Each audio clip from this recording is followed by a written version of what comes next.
দাঁড়িয়ে যাবে, মালাকুল মউতের চেহারার গায়ের রং হবে ধবধবে ফর্সা, গায়ে থাকবে একটা লম্বা সাদা জুব্বা, আর মুখে থাকবে লম্বা চাপ দাড়ি।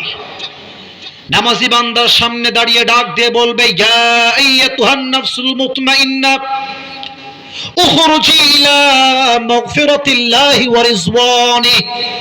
হে নামাজি বান্দা, বের হয়ে আস। মালাকুল মউত বলছে বের হয়ে আস। তো নামাজি বান্দা বলবে, ভাই আমি বের হয়ে যাব কোথায়, আমার গন্তব্য কোথায়? মালাকুল মউত ডাক দিয়ে বলবে, ইলা মাগফিরাতিল্লাহি ওয়া রিজওয়ানি। আল্লাহু আকবার। আরে আল্লাহর জান্নাত আর ক্ষমা তোমার অপেক্ষায় আছে, বের হয়ে আসো, আল্লাহর জান্নাত তোমার অপেক্ষায় বসে আছে। সুবহানাল্লাহ পড়ে। আচ্ছা বলেন তো এটার নাম কি?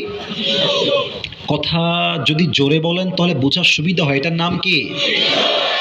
আচ্ছা আর একটা প্রশ্ন করছি, লুক অ্যাট দিস টিস্যু, খুব খেয়াল করে দেখবেন। দেখেন তো আব্বা, দাঁড়িয়ে যাবে, মালাকুল মউতের চেহারার গায়ের রং হবে ধবধবে ফর্সা, গায়ে থাকবে একটা লম্বা সাদা জুব্বা, আর মুখে থাকবে লম্বা চাপ দাড়ি।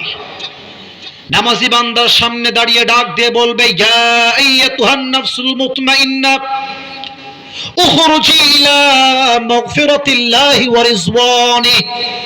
হে নামাজি বান্দা, বের হয়ে আস। মালাকুল মউত বলছে বের হয়ে আস। তো নামাজি বান্দা বলবে, ভাই আমি বের হয়ে যাব কোথায়, আমার গন্তব্য কোথায়? মালাকুল মউত ডাক দিয়ে বলবে, ইলা মাগফিরাতিল্লাহি ওয়া রিজওয়ানি। আল্লাহু আকবার। আরে আল্লাহর জান্নাত আর ক্ষমা তোমার অপেক্ষায় আছে, বের হয়ে আসো, আল্লাহর জান্নাত তোমার অপেক্ষায় বসে আছে। সুবহানাল্লাহ পড়ে। আচ্ছা বলেন তো এটার নাম কি? কথা যদি জোরে বলেন তাহলে বোঝার সুবিধা হয়, এটার নাম কি?